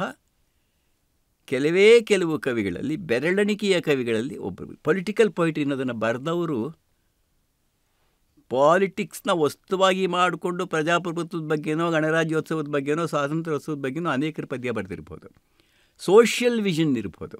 ಆದರೆ ಪೊಲಿಟಿಕಲ್ ಆಗೇ ಒಂದು ಸನ್ನಿವೇಶವನ್ನು ನೋಡುವಂಥ ಪ್ರಯತ್ನವನ್ನು ಅಡಿಗರು ಮಾಡಿದ ಕೆಲವರಲ್ಲಿ ಅಡಿಗರು ಒಬ್ಬರು. ಆದರೆ ಏನಾಯಿತು, ಆ ರಾಜಕೀಯ ಕೇಂದ್ರಿತವಾದ ಕಾವ್ಯ ಇದೆಯಲ್ಲ, ಅದು ಅವರ ನಿಲುವುಗಳು ಬದಲಾದ ಹಾಗೆ ಬದಲಾಗ್ತಾ ಹೊರಟಿತು. ವ್ಯಕ್ತಿ ಮತ್ತು ಸಮಾಜಗಳ ನಡುವಿನ ಸಂಬಂಧವನ್ನು ಕುರಿತಾಗಲಿ, ಸಾಮಾಜಿಕ ಪರಿವರ್ತನೆಯ ಹಿಂದೆ ಇರಬಹುದಾದಂಥ ಶಕ್ತಿಗಳ ಸ್ವರೂಪದ ಮತ್ತು ಸಾಮಾಜಿಕ ಸುಧಾರಣೆಯ ಪ್ರಯತ್ನಗಳ ಫಲಿತವನ್ನು ಕುರಿತಂಥ ಚರ್ಚೆಯಾಗಲಿ, ಅಡಿಗರ ರಾಜಕೀಯ ನಿಲುವುಗಳು ಹಾಗೇನೇ ಉಳಿಲಿಲ್ಲ. ಬೇರೆಯವ್ರದ್ದು ಉಳಿತಾ ಬಿಡ್ತಾ ಅದನ್ನ ಆಮೇಲೆ ನೋಡ್ಕೊಡೋಣ. ಬಟ್ ಅಡಿಗರ ಮಟ್ಟಿಗೆ ಹೇಳೋದಾದರೆ ಅದು ಮೊದಲು ಕಟ್ಟುವೆವು ನಾವು ಸಂಕಲನದಲ್ಲಿ ನೋಡಿದಾಗ ಬಹಳ ಖಚಿತವಾದಂಥ ಸಾಮ್ಯವಾದ ಸಮಾಜವಾದಗಳಿಂದ ಪ್ರೇರಿತವಾದಂಥ ಬರವಣಿಗೆ. ಕಟ್ಟುವೆವು ನಾವು ಹೊಸ ನಾಡೊಂದನು, ರಸದ ಬೀಡೊಂದನು ಆವೇಶದಿಂದನೇ ಬರೀತಾರೆ. ಆದರೆ ಸಮಾಜ ಭೈರವದಂಥ ಪದ್ಯ ಬರೆಯೋ ಹೊತ್ತಿಗೆ ಸಮಾಜ ಶತ್ರು ಅಂತಕ್ಕಂಥ ಒಂದು ವಿಚಿತ್ರವಾದ ಭಿನ್ನವಾದ ಧೋರಣೆಯನ್ನು ಪಡೀತಾ ಇರ್ತಾರೆ. ಅದು ಮತ್ತೆ ಇನ್ನಷ್ಟು ದಿನಗಳು ಕಳೆದ ನಂತರ ಅದು ನೆಹರು ಆಗುವುದಿಲ್ಲ ಇಂಥ ಪದ್ಯ ನೋಡಿದಾಗ ಅದು ಖಚಿತವಾದ ಕಾಂಗ್ರೆಸ್ ವಿರೋಧ ಆಯಿತು. ಅದರ ನಂತರದ ದಿನಗಳಲ್ಲಿ ಅದು ಬಲಪಂಥೀಯವಾದ ತಿರುವುಗಳನ್ನು ಪಡ್ಕೊಂಡು ಬೇರೆ ಒಂದು ಐಡಿಯಾಲಜಿ ಆಯಿತು, ಬೇರೆ ಒಂದು ಐಡಿಯಾಲಜಿಗೆ ಮೊರೆ ಹೋಗ್ತು. ಹಾಗಾಗಿ ಕನ್ಸಿಸ್ಟೆಂಟಾಗಿ ಪೊಲಿಟಿಕಲ್ ಪೊಯಿಟ್ರಿ ಅನ್ನೋದನ್ನು ಬರಿತಾನೇ ಬಂದಿದ್ದರೂ ಕೂಡ ಈ ಪೊಲಿಟಿಕಲ್ ಪೊಯಿಟ್ರಿಯ ಶೇಡ್ಸ್ ಇದೆಯಲ್ಲ, ಬಣ್ಣಗಳಿದೆಯಲ್ಲ, ಅದು ಕಾಲದಿಂದ ಕಾಲಕ್ಕೆ ಬದಲಾವಣೆ ಆಗ್ತಾ ಬಂತದು. ಪ್ರತಿಯೊಂದು ಕಾಲಕ್ಕೆ ಸೇರಿದವರು ಕೂಡ ಅದನ್ನು ಒಪ್ಪಿಕೊಳ್ಳುವ, ಮಿಕ್ಕದ್ದನ್ನು ತಿರಸ್ಕರಿಸುವ ಅಥವಾ ನಿರಾಕರಿಸುವುದನ್ನು ಮಾಡ್ತಾ ಹೋದರೆ ಇದು ಅಪ್ರೋಪ್ರಿಯೇಟ್ ಆಗ್ತಕ್ಕಂಥ ರೀತಿ ಕೂಡ ಹೌದು. ಅನಂತಮೂರ್ತಿ ಅಂತ ಅಡಿಗರ ಬಹಳ ಪ್ರಮುಖ ವಿಮರ್ಶಕರಲ್ಲಿ ಒಬ್ಬರ ಅನಂತಮೂರ್ತಿ ಅಂತವರು ಕೂಡ ನೆಹರು ನಿವೃತ್ತರಾಗುವುದಿಲ್ಲ ಪದ್ಯವನ್ನು ಒಪ್ಪಿಕೊಂಡ ಹಾಗೆ ನಾನು ಭಾರತೀಯ, ನಾನು ಹಿಂದೂ, ನಾನು ಭಾರತೀಯ, ಈ ಥರಕ್ಕೆ ನಾನು ಬ್ರಾಹ್ಮಣ, ಈ ಥರದ್ದು ಒಪ್ಕೊಳ್ಳೋಕ್ಕೆ ಸಾಧ್ಯ ಇರ್ತಾ ಇರಲಿಲ್ಲ. ಆ ಒಪ್ಪಿಕೊಳ್ಳದ ಹಿನ್ನೆಲೆಯಲ್ಲಿ ನಿನ್ನ ರಾಜಕೀಯವಾದಂಥ ಚಿಂತನೆ ಇದೆಯಾ ಅಥವಾ ಬರೆಯುವ ಹಿನ್ನೆಲೆ ಆ ಪದ್ಯ ಏನಾಗಿದೆ? ಅಡಿಗರ ಕವಿತೆಯ ಸ್ವರೂಪದಲ್ಲಿ ಆಗತಕ್ಕಂಥ ಬದಲಾವಣೆಗಳು ಯಾವುದು? ಅದು ಹೇಗೆ ಒಂದು ರೀತಿ ಶಠವಾಯಿತು, ಹೇಗೆ ಅದು ತೀರ್ಮಾನಗಳ ಕಡೆ ಚಲಿಸ್ತು? ಇದ್ರ ಬಗ್ಗೆ ಅವರು ಯೋಚನೆ ಮಾಡಿದರೆ ಸ್ವಂತ ತಮ್ಮಗಳ ಬರವಣಿಗೆ ಅಂಥ ಬದಲಾವಣೆ ಕಡೆಯೂ ನೋಡ್ಬೋದಾಗಿತ್ತು. ಅಡಿಗರ ಹಲವು ಸಮಕಾಲೀನರು ಬೆಳೆದ ಬದಲಾದಂಥ ಬದಲಾವಣೆಗಳ ಒಂದು ಚರಿತ್ರೆಯೇ ಇದೆ. ಅಡಿಗರು ಎಲ್ಲ ಸಂದರ್ಭಗಳಲ್ಲೂ ಅದನ್ನು ವ್ಯಕ್ತಿ ವಿರೋಧವಾಗಿ ಮಾಡಿದ್ರ, ತಾತ್ವಿಕ ವಿರೋಧವಾಗಿ ಮಾಡಿದ್ರ, ಅದವರಿಗೆ ಆಪರ್ಚುನಿಸಮ್ ಆಯಿತಾ ಅಥವಾ ಆಗಲಿಲ್ವಾ ಅನ್ನೋದನ್ನು ಜೀವನ ಚರಿತ್ರೆ ಹಿನ್ನೆಲೆಯಲ್ಲಿ ಆತ್ಮಕಥೆಯ ಜೊತೆಯಲ್ಲಿ ಇಟ್ಬಿಟ್ಟು ನೋಡಬೇಕಾಗಿ ಬರುತ್ತೆ. ಅಂಥ ಪ್ರಯತ್ನ ನಾನು ಮಾಡೋದಿಲ್ಲ, ಅದು ಮಾಡೋದು ನನಗೆ ಆಸಕ್ತಿನೂ ಇಲ್ಲ. ನನ್ನ ಆಸಕ್ತಿ ಅವರ ಕಾವ್ಯದಲ್ಲೇ ಕಾಣಿಸ್ಕೊಳ್ತಕ್ಕಂಥ ಈ ಹಲವು ಬಗೆಯ ಬಣ್ಣಗಳು ಮತ್ತು ಪರಿವರ್ತನೆಗಳು. ಪರಿವರ್ತನೆ ನಾವು ಒಪ್ಕೋತೀವೋ ಬಿಡ್ತೀವೋ ಆ ಮಾತು ಬೇರೆ, ಒಪ್ಕೊಳ್ಳೋದಿಲ್ಲ ನಾನು. ಆದರೆ ಪರಿವರ್ತನೆ ಆಗಬಾರ್ದು ಅಂತ ಹೇಳೋದಕ್ಕೆ ನಾವು ಅದೊಂದು ಪ್ರಜಾಪ್ರಭುತ್ವದ ಸ್ವಾತಂತ್ರ್ಯದ ಪ್ರಶ್ನೆ ಆಗ್ತಾ ಹೋಗುತ್ತೆ. ಮತ್ತು ನೀನು ಹಿಂದೆ ಬರೆದ ಕಾವ್ಯವನ್ನು ಇಂದಿನ ನಿನ್ನ ರಾಜಕೀಯ ನಿಲುವುಗಳಿಗೋಸ್ಕರ ತಿರಸ್ಕಾರ ಮಾಡಬೇಕಾ? ಕವಿತೆಗೆ ಕವಿಗಿಂತ ಭಿನ್ನವಾದ ಒಂದು ಅಸ್ತಿತ್ವ ಇದೆಯೋ ಇಲ್ವೋ? ಇದು ನಾವು ಕೇಳ್ಕೊಳ್ಳೇಬೇಕಾದ ಒಂದು ಬಹಳ ಮುಖ್ಯವಾದ ಪ್ರಶ್ನೆ ಅಂತ ಕಾಣುತ್ತೆ. ಸಾಹಿತ್ಯ ವಿಮರ್ಶೆ, ಸಾಹಿತ್ಯ ಚಿಂತನೆ ಈ ಪ್ರಶ್ನೆ ಕೇಳ್ಕೊಳ್ಳದೆ ಹೋದರೆ ಸತತವಾಗಿ ನಾವು ವ್ಯಕ್ತಿಯನ್ನು ವೈಭವೀಕರಿಸ್ತಿರ್ತೀವಿ ಅಥವಾ ವ್ಯಕ್ತಿಯನ್ನು ನಿರಾಕರಣೆ ಮಾಡ್ತಾ ಇರ್ತೀವಿ. ಕವಿತೆ ಅನ್ನೋದು ಹಿಂದಿನ ಮಳೆಯಲ್ಲಿ ಕೂತಿರುತ್ತೆ. ಹೀಗಾಗಿ ಅಡಿಗರ ಕಾವ್ಯ ಮತ್ತು ಆಲೋಚನೆಗಳು ಒಂದು ಸಮಸ್ಯೆ ಏನಾಯಿತು ಅಂದರೆ ಅವುಗಳನ್ನು ಅರ್ಥ ಮಾಡಿಕೊಂಡವರು ಮತ್ತು ಅರ್ಧಂಬರ್ಧ ಅರ್ಥ ಮಾಡಿಕೊಂಡವರ ಹಿಂಬಾಲಕರು ಮತ್ತು ಇತರ ನವ್ಯ ಸಾಹಿತಿಗಳು ಇತರ ಸಾಹಿತ್ಯದ ಬಗ್ಗೆ ಬೆಳೆಸಿಕೊಂಡಂಥ ಅಸಹನೆ ಇದೆಯಲ್ಲ, ಅದು ನವೋದಯ ಸಾಹಿತ್ಯವನ್ನು, ವಾಸ್ತವವಾದಿ ಸಾಹಿತ್ಯವನ್ನು, ಪ್ರಗತಿಶೀಲ ಸಾಹಿತ್ಯವನ್ನು ಎಲ್ಲವನ್ನೂ ಕೂಡ, ಅಷ್ಟೇಕೆ ಹಳಗನ್ನಡ ಸಾಹಿತ್ಯವನ್ನು ಎಲ್ಲವನ್ನು ಕೂಡ ಸಾರಾಸಗಟಾಗಿ ನಿರಾಕರಣೆ ಮಾಡ್ತಕ್ಕಂಥ ಒಂದು ಅತಿರೇಕಕ್ಕೆ ಹೋಯ್ತಲ್ಲ, ಅದು ಕನ್ನಡ ಸಾಹಿತ್ಯದ ಸ್ವೀಕೃತಿಯ ಮೇಲೆ, ಅದರ ಶಿಕ್ಷಣದ ಮೇಲೆ ಮಾಡಬಹುದಾದಂಥ ಒಳ್ಳೆಯ ಪರಿಣಾಮವನ್ನು ಮಾಡಲಿಲ್ಲ. ಇದು ಅಡಿಗರ ತಪ್ಪಂತಲೋ ಅಡಿಗರ ಹಿಂಬಾಲಕರ ತಪ್ಪು ಅಂತನೋ ಅಥವಾ ಒಂದು ಕಾವ್ಯ ಮಾರ್ಗದಲ್ಲಿ ಕಂಡು ಬರ್ತಕ್ಕಂಥ ಆವೇಶದ ಪರಿಣಾಮ ಅಂತನೋ ಚರ್ಚೆ ಏನು ಮಾಡಿದ್ರೂ ಕೂಡ ಪರಿಣಾಮ ಅದೇ ಇರುತ್ತೆ. ನಮ್ಮಲ್ಲಿ ಅನೇಕರು ಅಡಿಗರನ್ನು ಒಳಗೊಂಡು ಅದನ್ನು ಮೀರುವ ಪ್ರಯತ್ನವನ್ನು ಮಾಡ್ತು. ಕುವೆಂಪು ಇರ್ಬೋದು, ಎಲ್ಲ ಕವಿಗಳನ್ನು ಮತ್ತೆ ಒಳಗೊಳ್ಳೋ ಪ್ರಯತ್ನ ಮಾಡಿ, ನರಸಿಂಹಸ್ವಾಮಿನೂ ಒಳಗೊಳ್ಳುವ ಪ್ರಯತ್ನ. ಆದರೆ ಈ ಮೀರುವಿಕೆ ಅಡಿಗರ ನಿರಾಕರಣೆಯಲ್ಲಿ ಮುಗಿಯೋದಾದರೆ ಅದು ತಪ್ಪು ಅಂತ ನಾನು ಹೇಳ್ತಾ ಇರೋದು. ನರಸಿಂಹಸ್ವಾಮಿಯವ್ರನ್ನ, ಕುವೆಂಪುನ, ಬೇಂದ್ರೆನ, ಪೂತಿನ, ಮತ್ತೊಬ್ಬ ಕವಿನ ಬೆಚ್ಚಿಕೊಳ್ತಾ ಇದ್ದ ಹಾಗೇ ರಾಮಚಂದ್ರ ಶರ್ಮ ರಾಮಾನುಜನ್ನ ಕೂಡ ಸೇರಿದಂತೆ ಆಮೇಲೆ ಬಂದಂಥ ಬೇರೆ ಹಲವು ಕವಿ ಆ ಸೇರಿದಂತೆ ಮೆಚ್ಚುಗೆಯ ಜೊತೆಗೆ ಒಬ್ಬ ಮುಖ್ಯ ಕವಿಯಾಗಿ ಬಹಳ ಮಹತ್ವದ ಕಾವ್ಯವನ್ನು ರಚನೆ ಮಾಡಿದಂಥ ಒಬ್ಬ ಕವಿಯಾಗಿ ಅಡಿಗರನ್ನು ಬದಿಗಿಡುವ ಕೆಲಸಲಾದರೆ ಅದು ಒಂದು ರೀತಿಯ ವಿಮರ್ಶೆಯ ಅನ್ಯಾಯ ಅಂತ ನನಗನ್ಸುತ್ತೆ. ಆ ದೃಷ್ಟಿಯಿಂದ ಅಡಿಗರು ತಮ್ಮ ಬೇರೆ ಬೇರೆ ಕಾಲದಲ್ಲಿ ಬರೆದಂಥ ಪದ್ಯಗಳನ್ನು ಬೇರೆ ಬೇರೆ ರೀತಿಯಲ್ಲಿ ನೋಡೋದಕ್ಕೆ ನಮಗೆ ಸಾಧ್ಯ ಆಗೋದಾದರೆ ಕನ್ನಡ ಕಾವ್ಯವನ್ನು ತನ್ನದೇ ಆದ ರೀತಿಯಲ್ಲಿ ವಿಶಿಷ್ಟವಾಗಿ ಬೆಳೆಸಿದ ಒಬ್ಬ ದೊಡ್ಡ ಕವಿ ಎನ್ನುವ ವಿಚಾರದಲ್ಲಿ ಯಾವ ಅನುಮಾನವೂ ನನಗಿಲ್ಲ.